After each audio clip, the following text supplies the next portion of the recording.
It was almost like when I stole a cross from the Vatican and gave it to my mother. My mom's like, this is not okay. You did that? Did? Somebody gonna cue me or do I cue myself? Cue yourself. Okay. Okay, so let's do it. Yeah, let's do it. I mean, we've been doing it, but let's do it some more. Jan, I Yes. want you to do it again because I like the way you do it. Oh, come I'll on. do This mine. is your show. Come on, just do Come on, it. Jan. Hey, Jan? we're back with Let's Talk Off Camera, so let's get talking. Very good, Jan. Thank you.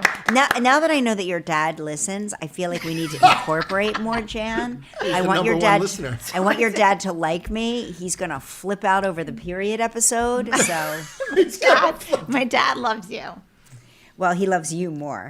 We just want to make him happy. Yes, Yes, exactly. I got it. This We is want all him for to be- you, Dad. Does Elaine listen to this No, podcast? Elaine barely knows how to FaceTime. It's like it's Oh. like your father. Like getting them to understand a phone, forget it. Please, I could go on and on. Today we're going to be joined by New York Times bestselling author, actress, comedian, and judge on The Masked Singer.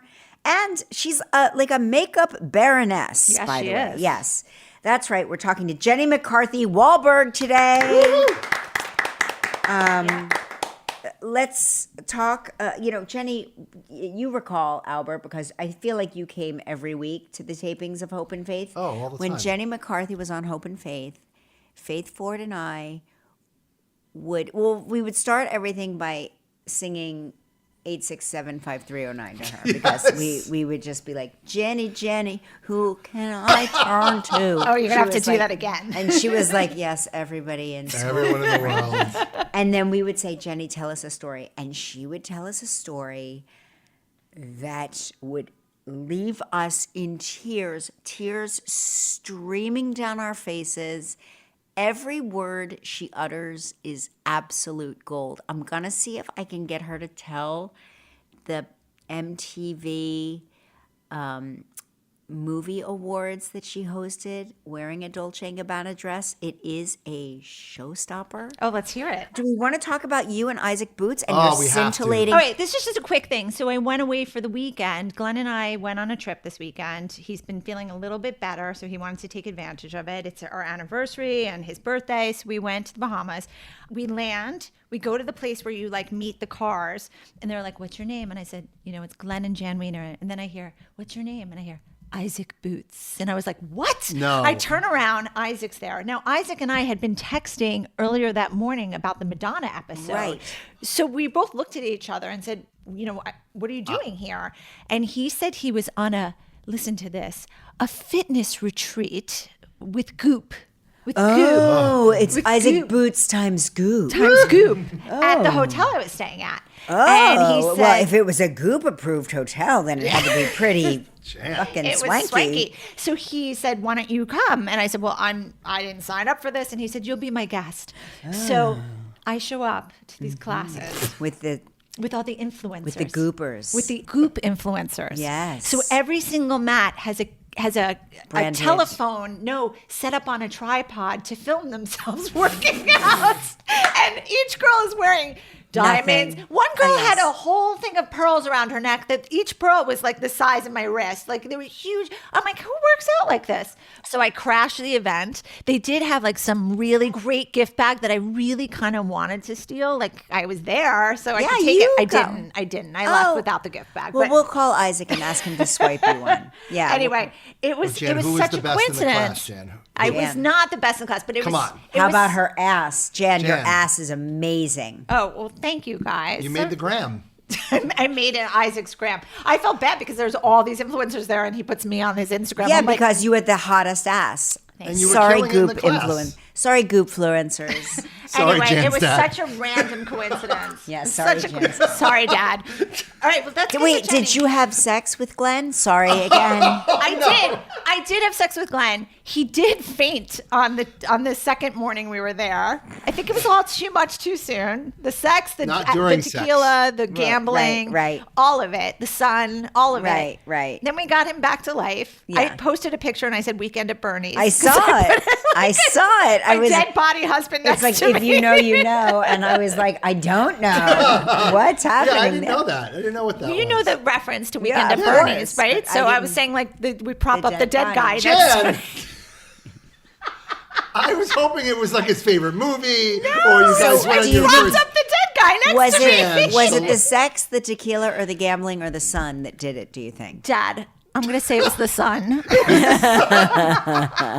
Anyway, he was feeling a lot better. We gambled. We did well at the tables.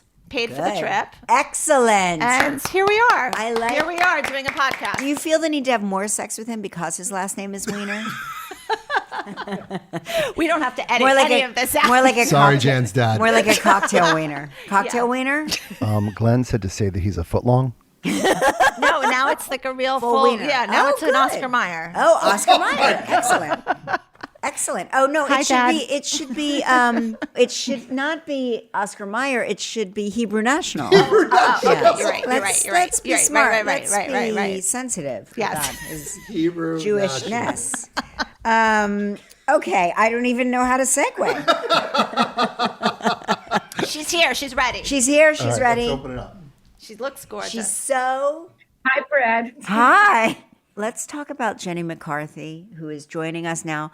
Now, as you know, this is an off-camera podcast, hence the look of me, the undead. But I want to describe you right now, okay? Jenny McCarthy has her chic French girl bob. It seems to, is it braided on the side? Is that a side French braid? You know, I was in a hurry and I couldn't do anything with my hair, and I literally went from the gym to here and had to throw on makeup because I have a meeting after this too. So I threw a braid in and just tucked it.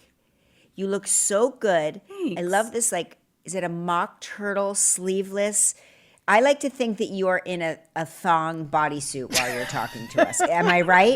Confirm or deny? You are incorrect because Damn. at this age, I don't want nothing tight, nothing. I can't do it anymore. Even Masked Singer, like when I'm in those dresses, I'm like, get me out of them as fast as possible and put me in some sweatpants. No, I want everything tight now because I want it to be skin that holds in my skin. That's when I sleep, Kelly. I wear body contouring, like compression top.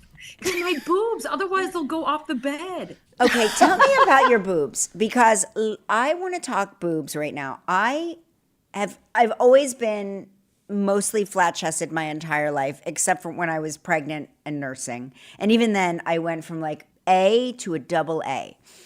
And today, I don't know why I'm touching them, but I am. Today, we had this married couple that are going to the Olympics. They're both on the fencing team, the U.S. fencing team. Oh. And I got to wear, underneath my fencing costume, is that you wear a breastplate or a chest plate. A breastplate. Yeah. Breastplate. And it gave me boobs. And so now I've decided that I need a boob job because I looked so cute. You're so funny. I looked really cute with titties.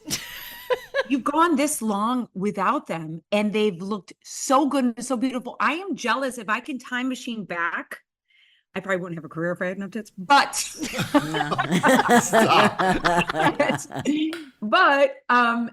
I'm so envious when I see women like with their real boobs. I'm like, these are just, I'm so over them. Like I've had an appointment to get them taken out, and Do then not.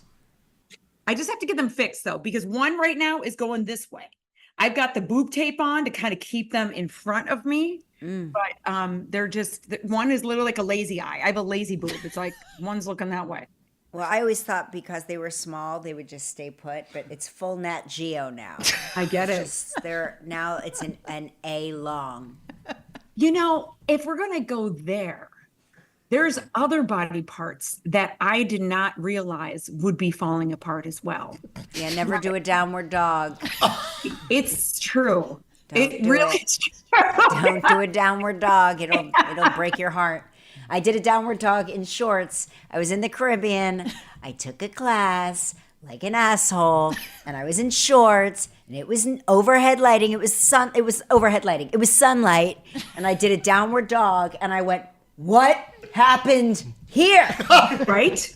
Yeah. Right? I know. I'm like, what is going on? But, you know, I always have to stop and say, I'm healthy. I'm happy. I found the love of my life. I can't complain. Like, aging's going to happen. I could do my best to stay healthy. You're gorgeous. I mean, you are just gorgeous. And on top of that, you are one of, I was telling these guys before, and I don't know if you want, I don't know if you will regale them with the story, but I was recalling how when we worked together on Hope and Faith, Faith Ford and I would get so excited when we would see your name on the call sheet and read your name in the script. We would get so excited because we're like, Jenny's coming and she's going to tell us stories. And at lunchtime, we would say, Jenny, tell us a story. And you always told us the best stories. But you told us a story about hosting the MTV, was it the International Movie Awards, Video Awards? That's right. I don't have a problem telling this story. Okay. Please tell the story because I tell it to other people. It's crazy. Okay, so I was asked to host the very first MTV, I think it was either music awards in Italy, in Milan, Italy. Okay, so it was like a big honor. I've never been in front of 70,000 people. Literally, the stadium was filled. It was such a huge deal in Italy that I had every designer reaching out. Now, this is a little me. I'm from the South Side Chicago. I just got done selling Polish sausage the year prior. This is all very new to me. Okay, so they're like, Donatella wants to dress you. Dolce Gabbana want to dress you. So I'm like, well, I'll do half the first show in Versace, the second part of the show in Dolce Gabbana. So I go out and host, and it's amazing. I've never experienced anything like that in my life. And then I go backstage, I change, I put on Dolce Gabbana, I go out there, I finish the show, I'm on a high. I'm like, this is so fun. I'm so happy. And I'm walking backstage, high-fiving people, and I'm with my manager. And there's so many people like coming up to you. You know how people swarm you? So there was this guy that was like making a beeline towards me, and he looked really intense. And I was like, eek. And so even my manager kind of pushed him against the wall, like, and got me back to my dressing room. I'm like, boy, it's crazy out there. Cut to maybe 7 minutes later. So I open the door, and it's that guy that was beelining me. So now I'm thinking he's coming to kill me. Right. And now he storms in and like pushes me kind of back with his finger, screaming, going, how dare you do not recognize me? I'm sorry for my bad Italian. No, that's okay. How dare you not recognize me? Do you see my face? How do you not see my face? And no, it's not me. How do you not know this is me? I am Gabbana of Dolce and Gabbana. Now I'm in the chair trembling. I am 23. You know what I mean? You're young. I was a baby. I was just putting milk in a bag and sausage in a bag a year ago. So I'm shaking, and I'm like, oh my God, Mr. Gabbana, I had no idea. And he goes, I want you to take that dress off right now and give it back to me. And I'm like, I was so stunned that he wanted me. And I said, right now. And my manager's like, you got to get out of here. Get out of here. And he's like, Gabbana starts screaming at me more that I'm disrespectful and how dare I. And so my manager pushes him out, closes the door, and now I'm bursting in tears. So I'm like, oh, I'm so sad. This is so just from a high to the biggest low. Right, the biggest low, right. Then, because it ain't over. I know where this is headed. I open the door, and it's Gabbana and the Italian police brigade. The Cavienetti, yes, right. Terrifying, scary. Got them all, and they are very scary looking, Yes. And they're in their uniforms, and they say, you must take off the dress. And I'm like, oh my God. So he's like, take it off. So I close the door, and I'm crying, and I'm peeling it off like a banana. And I'm just like, so I open the door, and I throw it at him. Oh my God, what? And he goes, yeah. Now I want the bra. Right. Then I had to take the bra off and throw it at him. Now I want the shoes. So I take the shoes, throw it at him. Yeah, I would have kicked them right out through the door. Totally. And then they left, and I just sunk to the bottom of the floor crying in like just underwear. And I'm like, oh my God, crying. And my manager's like, you got to get your shit together, because Donatella invited us to her dinner party at her house with Madonna. And there's only like 5 other people. Now, again, someone told me I was going to go. I didn't really understand who Donatella was still. This is where I was, but I knew Madonna. Like I knew Madonna. And Madonna, growing up, like a virgin, we had a rosary, a Catholic schoolgirl. I was all over Madonna. So Right, of course. I was living for this moment, and I was like vomiting tears that I could not even go to the dinner. All I wanted to do was go home and curl in a ball and weep and weep and weep and weep because it was so traumatic. I've never had anyone scream at me like that in my entire life. It's so traumatic that I still tell the story 20 years later, and it didn't happen to me. Isn't it nuts, Kelly? And then, everybody, here's the finale. After I cried myself to bed, flew back home. About a week later, I got a package in the mail, and it was a note and a box from Dolce. And inside the box was the dress. And the note from Dolce said, I apologize for Gabbana's behavior. Here is the dress on Stop. So Dolce did a whole... What the fuck kind of good cop, bad cop is that? Yeah, Dolce cleaned up the mess. He was the cleaner. That is crazy. That's Isn't it? insane. No, I wish I would have held on to that for the sentiment of like, and I have the dress still. Right, oh my God. I bet you threw it right in the trash. I threw it right in the trash. And it took me about 20 years to wear Dolce & Gabbana again. Yeah. But their latest collection was so good, I just had to get it. I know. I get it. I know, but I'd limit it. Kind of like sugar. You know what I mean? Yes, right. Just a skosh of Dolce & Gabbana, but mostly Dolce. Right. I've got, Gabbana was the bad one. So just if anyone wants to know, Gabbana was the bad one. Because they're like an angel and a devil. That's right. That's right.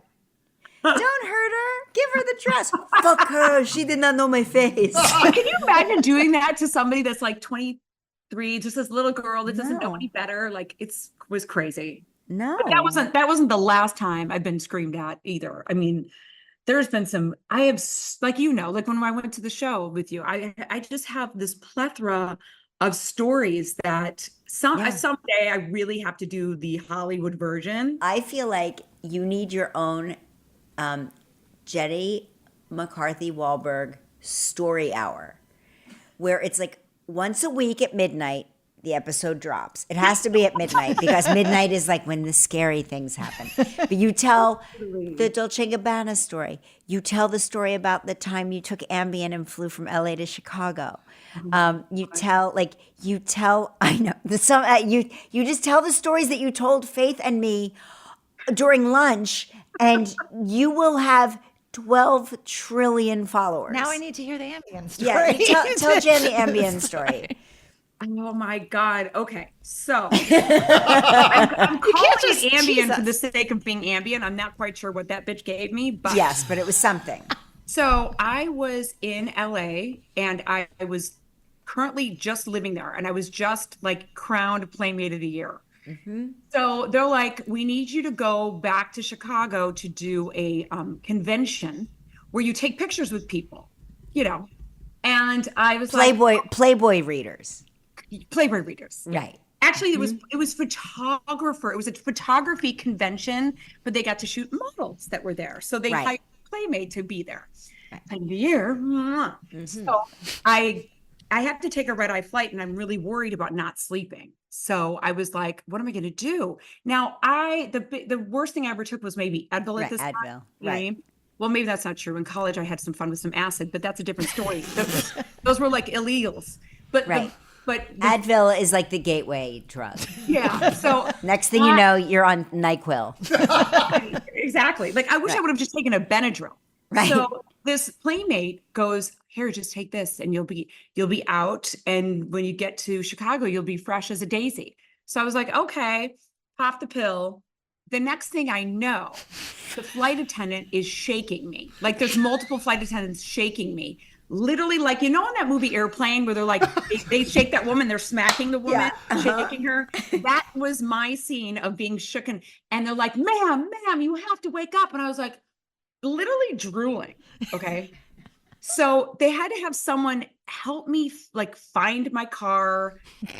I don't remember. This is all hazy. It's kind of a dream, but I remember help being carried a little bit. I get put in a car and I pull up to my house and the driver is carrying me to the door, and I ring the doorbell and my mom is in hysterics. My Midwest mom. She's like, "Oh my God, what's wrong with you? Look what happened in Los Angeles. You're all drugged up. I can't believe this." So all I brought with me, because I had a quick turnaround, the driver was waiting for me to take me to the convention center. To the event. To the event.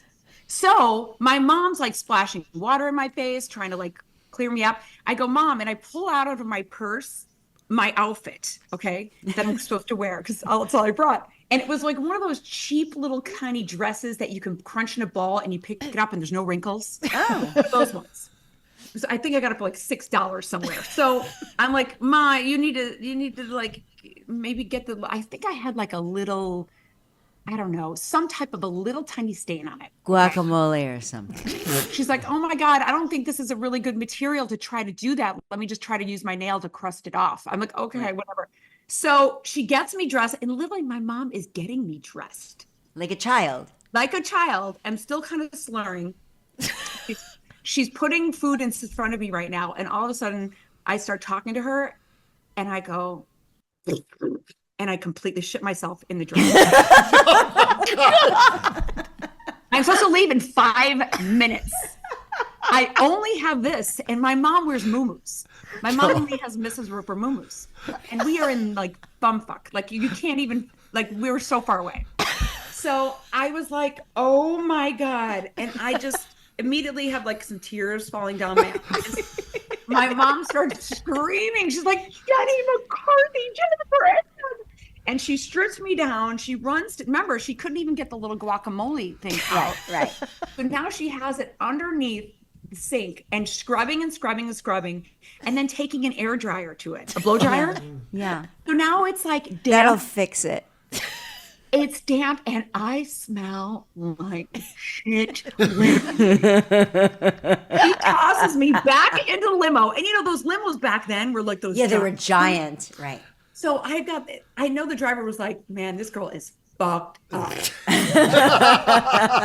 So I pull up to the convention, and by this time I'm starting to get sober and clear because I'm mortified. Like I'm really mortified. And so I have to go, and I stand there and have to get there's about 200 dirty men standing in line waiting to take a picture with me, and I literally was just like trying to be as far away as possible to but I know I smelled like shit the entire time. Yeah, but they assumed it was them, not you, because they were probably like, you know, they assumed, they were like, "Oh my God, I met Jenny McCarthy. I was so nervous, I shit myself." So can I tell you, I walked in and out like a South Park character because I didn't want to turn around. Literally, I was like, I'd enter the booth and I'd exit the booth like that out of fear. We need to do this story hour. Story hour with Story Jenny hour. McCarthy. Every, what's a good night? Friday night at midnight? Yes. Well, yeah. Any night at midnight. Friday night at midnight, the episode drops, and she takes us on a journey. But it's always like a slightly horrific fuck. Totally. And this is always going to be the best podcast. It's going to win I'm this will win a obsessed. Peabody I'm Award. in. I'm telling you. But you know what I'd want to do, Kelly? I'd want to do reenactments with it. Yes. I want to do like drunk history with it a little bit. Oh, Because amazing, have yes. moments of like reenacting it would be so.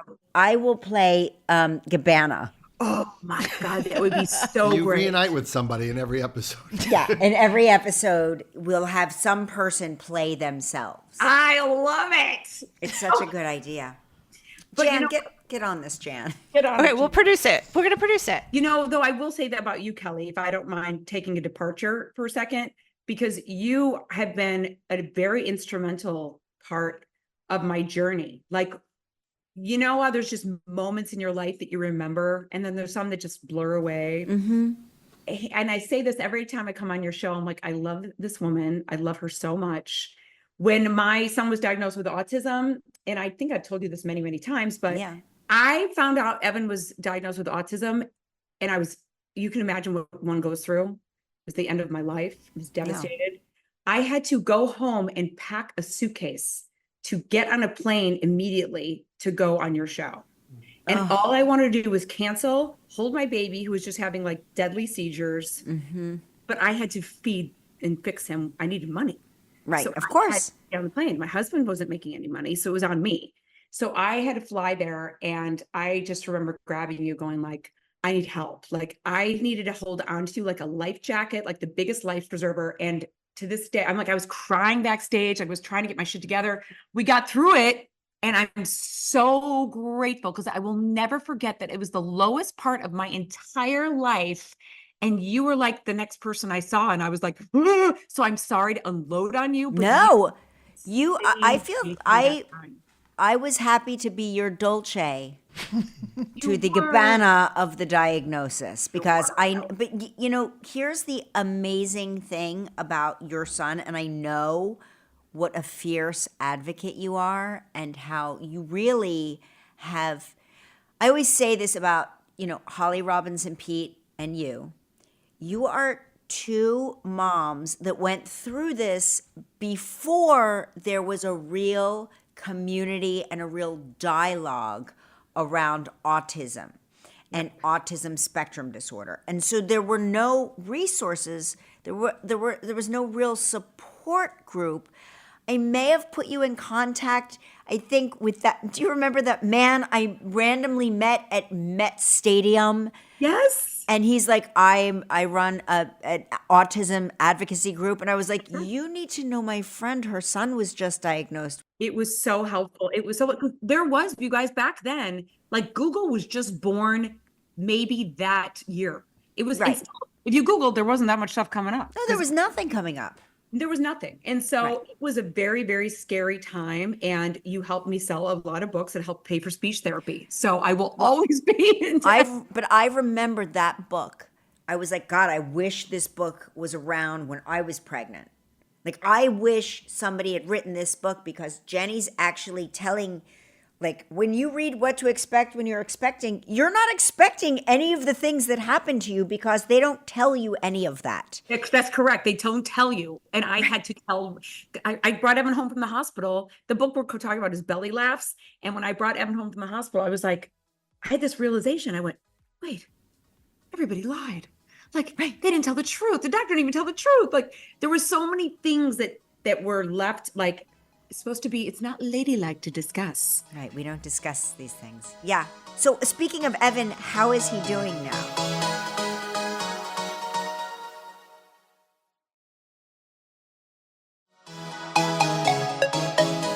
So speaking of Evan, how is he doing now? Can I just tell you, he's 22. He just turned 22. What? He is 6'3", 22 years old. He has turned into one of the most kindest, sweetest, and I'm not just saying that because I'm the mom, everyone that meets him, he is so sweet. I brought him on for Masked Singer. He works part of the crew now. Oh my gosh, Yeah, incredible. he's crew. He does audience load in and then meet and greets because he loves interacting with people. That's incredible. It's incredible. He is shining. Like everyone has fallen in love with him. When I was done with Masked Singer, everyone was waving like the Sound of Music, like good night. They were Evan on the way out because they were like, come back, Evan. He is such a little rock star. And if you don't mind me promoting his little YouTube page, No, do. he is a real content creator. Like that's where his magic is. His dad was a director, you know what I mean? So it's like constantly filming. It's in there. It's in there. Yeah. And he's shooting like his second little movie this summer.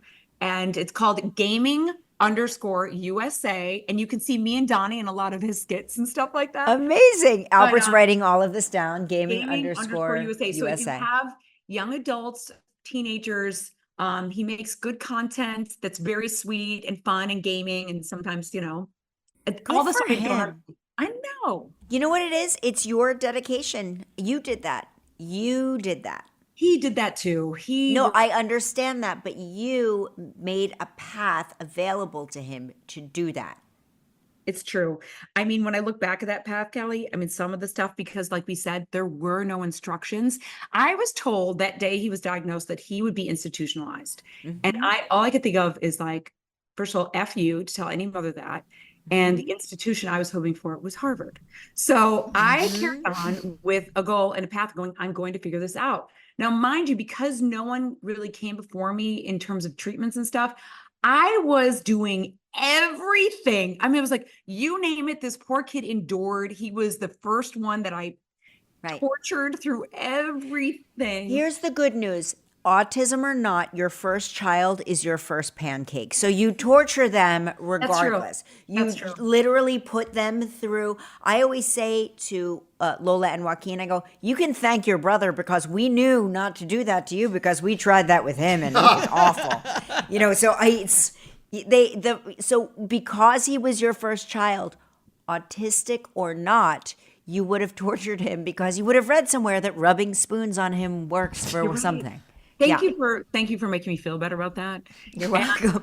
And in hindsight, if I can share this little epiphany that I'm having which is I do, now that he's 22 and I look back, there's so many people in the neurodivergent community now. And, I did get some backlash over the next 5 years of people going like, hey, you don't need to fix us. We don't need fixing. And I'm like, you're absolutely right. First of all, neurodivergent, autistic, whatever, they're some of the most kindest, most wonderful people I've ever met. It's the comorbid conditions. It's the seizures. It's the, it's the Crohn's. It's the gut bacteria. It's all of those things that Evan had massive amounts of candida. Then he went like almost comatose and had seizures for. So those were the things that I've always referred to. And I just never want people to think they're nothing less than perfect. Of course, and what's so funny is, Joaquin, I've talked about this a million times, but he was dyslexic and dysgraphic, so he went to special ed school all of his life. And there was a lot of kids with autism spectrum disorder in the school because that's a different segment of the school. But, these were all the kids that came to the birthday parties. And, the more you're around kids with autism, I don't want to say one is normal, one is abnormal, but they're all kids. They're all just like kids that right? There's nothing different about them. Except for, and go with me on this, except for you look at those kids and I'm like, half of these kids are going to be running a studio someday. Because there's a lot of, that complete, can really pay extraordinary attention to detail and get things done in a way that you're like, how did you do that? How did you put that lamp together? It's been sitting in a box for 7 years. We couldn't figure it out. And that's right. Right. They have that imagination part, but also the organization part. There's that thing that happens. Yeah. 100%. I'm blown away when I watch Evan work, because Evan can also be a little too meticulous. Right. He had me make, I don't know if you saw on Instagram at all. He has this thing called Five Nights at Freddy. So it's a game, and this is with the movie that he's filming this summer. So he's like, can you make me these costumes? And I took some sewing lessons and had to make him these costumes. And I got to tell you, it was the only time where I wanted to jump off a cliff, because he'd be like, can you just move the nose 1 millimeter to the left? I'm like, how long this took me? Can you do the ruching a little bit better, Mom? Totally. What's his relationship with Donnie like? Unbelievable. They have, Evan's constantly going, when's Donnie coming home? When is Donnie coming home? They fell in love rather quickly. I mean, it's pretty easy to do for both of them. And if that didn't happen, what if Donnie was cold to Evan? Or what if Evan was cold to Donnie? What if it didn't happen that way? Would you ever think about that? It's understandable for a child to be cold. That is understandable, because they're a child. They are not mature. Yeah, they're suspicious. You're the mom. Men I have dated that were not warm, and I got out pretty quickly. Yeah. I did have a 6-month rule when I was dating, though. You're not even allowed to say hello or meet him for 6 months. Because in that 6 months, whether you want to kind of go a little further or just kind of get out. So it was always a 6-month wait, and then he would meet them. And when they just didn't have it, they just didn't get him or just connected, I'd be like, I'm out of here. Yeah. Smart. You're smart. My world. Let's talk about renewing your vows. Now, listen. I've discussed this with you in person. Yes, you We're have. going to discuss it over the podcast. Yep. Mark and I are very superstitious about these vow renewals. We are terrified. Jan feels the same. Yeah, Jan? I feel like it's the precursor for a divorce. Do you ever go into a vow renewal with that? Is there any fear that you're gilding the lily. You're like you're about to be jinxed in some way. I don't really give a shit when a lot of celebrities renew their vows because I'm like, but with you, I care. Like with you, I care. So I only want good for you. Thank you. You know, I get that because I used to make fun of celebrities when they would do it, or people in general when they renew their vows. I'm like, it's so corny and weird. Like, Right. your wedding's over. Like, just Right. stay married. And then Donnie, this is a tradition Donnie wanted to implement. He's like, I want to remind each other of our vows and talk about, like, our pastor reminisces about the year and gives us a thing to like think about as the year goes on. So there is something nice about it. Only time where I've been like, is that every year he surprises me. So I'll turn around, I'll round a corner and I'm like in sweatpants and my hair like, and no makeup. And then there's the pastor and like a violinist. And I'm like, Donnie. So he'll surprise me every year. So that's the only part that I'm like, what the hell? But now we're going on 10 years. So you've had 10 vow renewals? And vow renewals. Holy shit. See, And Mark, they're proving us wrong. They're proving us wrong. I know. I know. They're the one. You're you the know, one couple You're who's the proved one us couple wrong. that proves this theory wrong. Because the Maybe. rest of them. I gotta tell you too, is like, I have no fear about like curses or what do you call it, superstitious stuff, because we are so intensely in love and you guys are Yeah. too. We are so mad at each other. Like, if I were to read our texts today, like, let me just back up. read 'em. He wrote, this is what I got this morning. The man, he loves you. You inspire him. You help him. He doesn't know how, but you make him better. Sometimes we'll do the third person for fun. Yeah, right. Like I'll be Got like, it. he's awake. And he'll be like, he's awake. And then we'll call each other. So he That's just like that's like what Albert does, only he refers to Mark as she. Yeah. I say, is she awake? Is she awake? And then I'm like, I yeah, wrote she's back, up. I said, oh, I love you so much. Thank you for the sweet words. I just adore you. We really won the lotto with each other. He said, Oh. we did. And that's just this morning, but every day. And then every Monday he sends me flowers since the day we met. Every Monday I get flowers. Did you see what Jenny wrote in a post? She wrote, "You're not just my love. You're the melody to my life song." That's beautiful. My You God. wrote I that. feel bad. I mean, I send Mark kind of like, quasi horrible romance cards. Like, remember when you used to hold your farts in? I do. See, but that's so great, Kelly. That's why you're so fun. I would love that. I would love that. So, does he laugh? Always. Wait, Albert, go get my phone because I want to Yeah, see where what is it? Mark's. The last text between you downstairs. guys. Let's It's compare plugged texts. in. I was charging it. It's in the bathroom. good. I just want to see what our last text was because I don't think it was anything romantic. Do you think he's your soulmate? He's definitely, come on, he's your soulmate, right? Oh God, he's the one. He's the Yeah. one. I think we have ex-husbands in our lives as soul contracts. I think that even past relationships, even dating people, I think those are all soul contracts to work out like old karma, to see if you can learn lessons, improve, yada, yada, yada. Yes. Let me see. I just want to see. Okay, so Albert brought my phone back. I have to see. What was our last romantic exchange? There is literally nothing romantic about the way we text. Babe, should I do the laundry tonight or leave it for the morning? I could do a quick wash and dry, and then I can fold it in the AM. His response, tomorrow. That's so great. That's so great. That was our text last night. I love it though. It's so real. It's real. So let's talk about your beauty line, which I love, by the way. I don't know if, I'm not wearing it now because I'm not wearing makeup, but I don't know if you can tell, but I've been wearing it every day on the show because I do I'm so grateful. I do my own makeup. And so it's the best products. And I think the color palette is perfect for me if I do say so myself. Right? Yes. It's really good for us. I will say blondes. It's good on brunettes too. I have it on the website. Thank you. Formless Beauty. I am so proud of it. Can I tell you, Cal? Yeah. And everybody, I know, I'm like you. I'm like, do we really need another effing celebrity like beauty brand?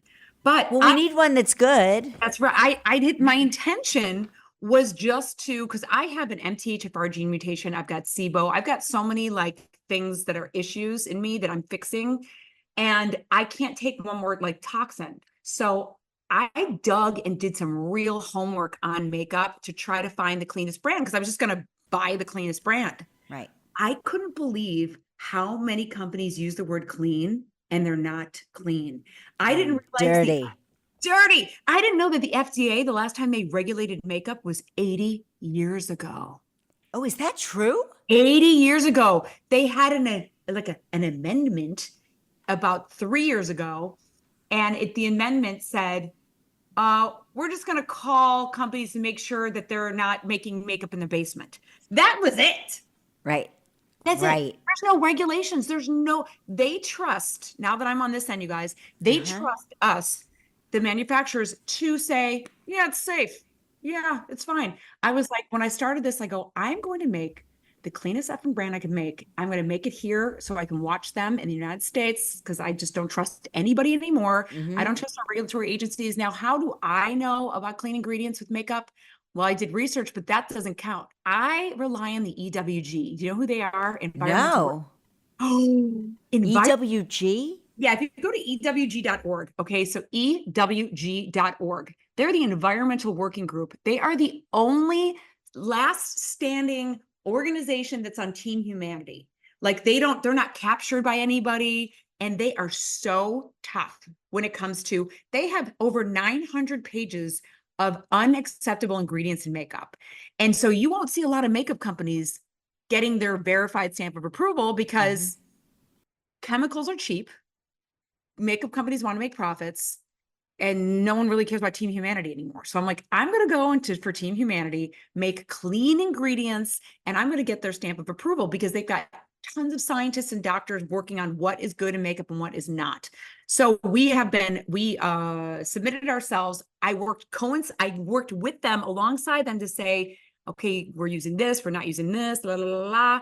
So we're on phase 2 of getting our verification, which I would expect we would get.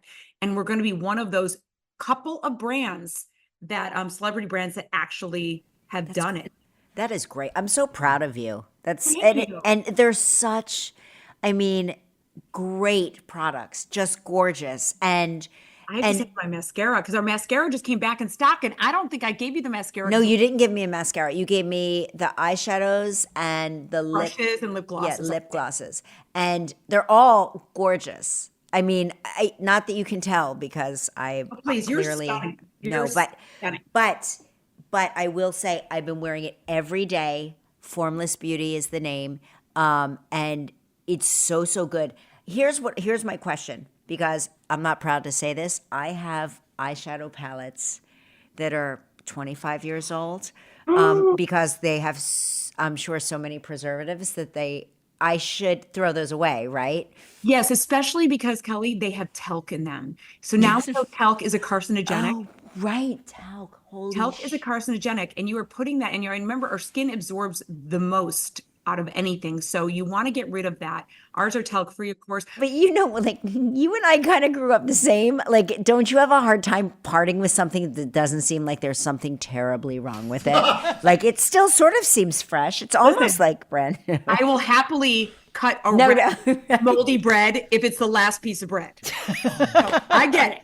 I'm one of those people. Right. Let me tell you something. It's good stuff. You look amazing. And I've got to tell you, I'm as soon as this podcast wraps, I'm going to throw the 25-year-old makeup away. Oh. Yes. This is my solemn vow to you. 100%. You know, another thing I like about Jenny is like me. We talk about what cosmetic procedures we've done. Yeah. We talk, Honesty. we're honest about it. Why do you think there is still this stigma? And I'm not going to name the celebrities, and neither are you.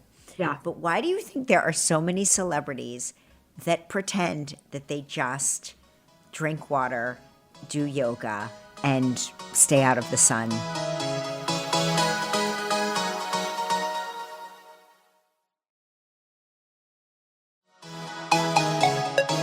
Why do you think there are so many celebrities that pretend that they just drink water, do yoga, and stay out of the sun and that we don't actually understand how aging works. And why do they, if I feel gaslit most of the time. 100%. Maybe they don't have souls. Just kidding.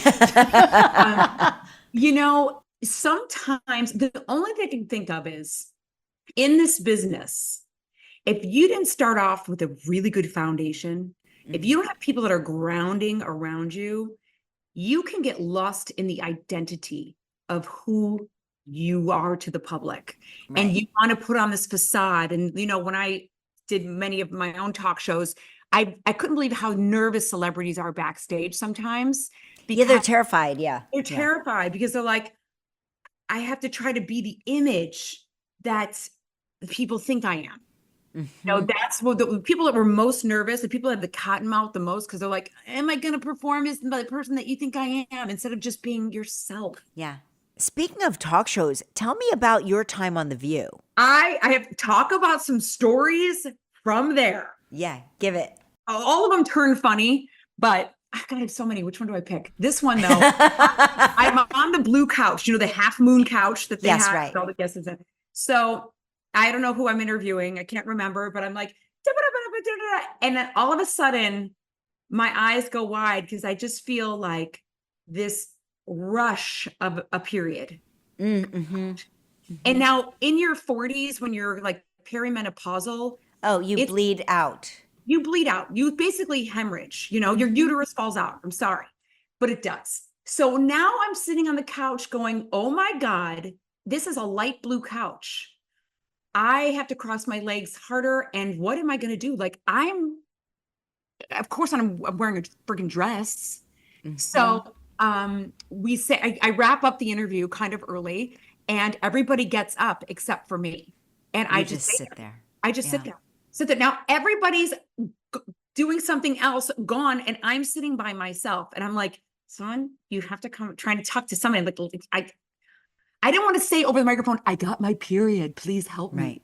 Right. And so someone came over and I explained to them, they're like, it's going to be fine. Just get up and run. I'm like, no, you don't understand perimenopausal periods. This is going to be a disaster. You have to push me out. Right. With the couch. Right. Take me and the couch out of here. All of a sudden, this is what you see. Like all these men.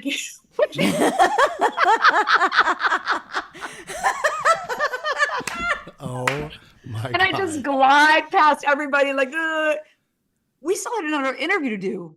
And that's the couch we needed. So when I stood up in the backstage, they were all horrified, like talk about a scary movie. You've been through the craziest shit. Oh my God, you have.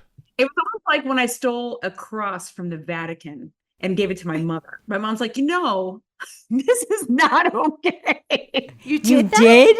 Well, it wasn't me personally, my girlfriends, but I was invited when I was in Italy. I was there for an eyeglass party or whatever. And they were like, do you want to go meet the Pope? And actually the Pope's not in town, but we can go in his apartment. I was like, what? So we literally at midnight went in the back of the Vatican and I went in his apartment and his hallways. I tried on his hat. It was crazy. It's a whole story. But my girlfriend came with me. And when I got home in the hotel room, she goes, I know your mom loves the Pope so much, so I stole him. No way, that's amazing. From his bedroom. Wow. Al. As the resident Italian Catholic. Yes. There's two of us. There's a penance. There's a penance. There's a penance that's due. There's a couple Hail Marys coming your way. What do you think? Is there extra? Stealing is the biggie, but stealing from the Pope, does that ratchet Jenny didn't do it though. Right? I know Jenny. She I'm not didn't do it. talking about for Jenny. Jenny didn't do it. Jenny did receive stolen merchandise. Actually, your mother did. Your mother's the one that has to pray. She still has it on the wall though, so I feel like it's in good hands. Special. Yeah. From the papal apartment. I get it. He's got so many. Let me tell you, the Pope's apartment, if he just, all I can think of is, because when you walk in the first door, it's a hallway of these cherubs that are carved in stone out of the ceiling. Yeah. They're filled with gold. I'm like, we just need to chunk off an arm and feed a country. That's all I can think about. There's too much money in the freaking Vatican when people are starving. I'm like, there's babies in Yemen that I can't even take one more picture. Like, come on. And it's just like more gold. Is the Pope's apartment, is it like a mid-century modern style, or is it more Roman? It's very emperor? ornate. It's Yeah. ornate. It's just like you would think of like an old kind of Italian hotel. You know who did the interior design? Gabanna.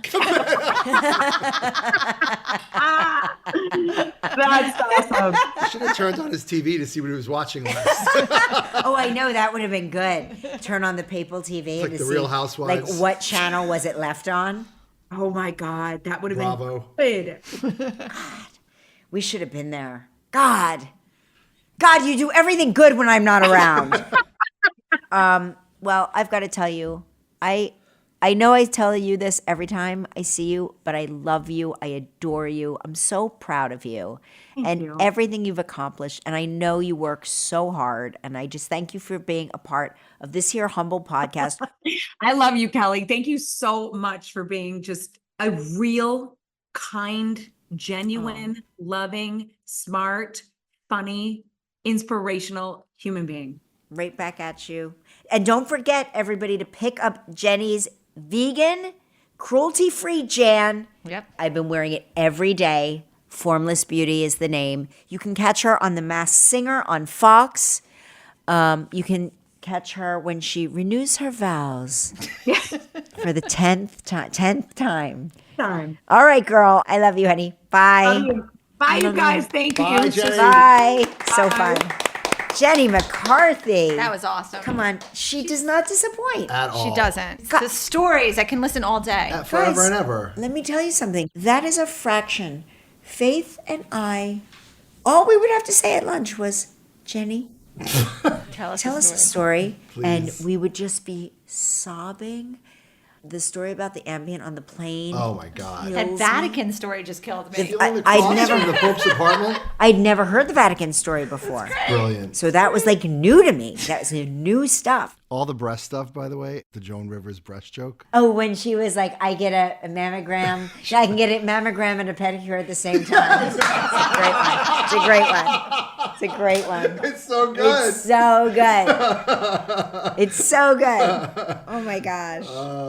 Oh, what do you want me to sign off? Say goodbye. You sign other off. Stuff to do. I want you to I'm sign just off. going to then take you signing off from a different episode of Yeah, but I want you. I like when you sign off because All right, your well, dad. that's it. Don't Because your forget to dad's gonna be rate- upset. Rate, review us on Apple, Spotify, Amazon Music, or wherever you are listening to this podcast.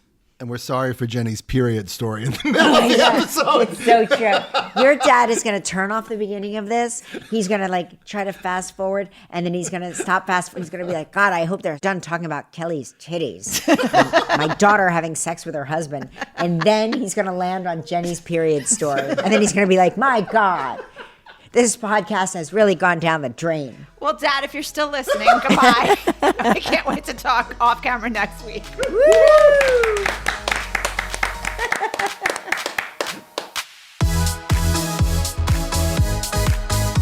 Let's Talk Off Camera with Kelly Ripa is a production of Melojo Productions with help from Goat Rodeo. Our theme song is Follow Me from APM Music. From Melojo, our team is Kelly Ripa, Mark Consuelos, Albert Bianchini, Jan Chalet, Devin Schneider, Michael Halpern, Jacob Small, Roz Therian, Seth Gronquist, and Julia Desch. From Goat Rodeo, our team is Kara Schillen, Megan Nadolski, Max Johnston, Isabel Kirby McGowan, and Rebecca Seidel. Additional sound design by Terrence Bernardo. This show is powered by Stitcher.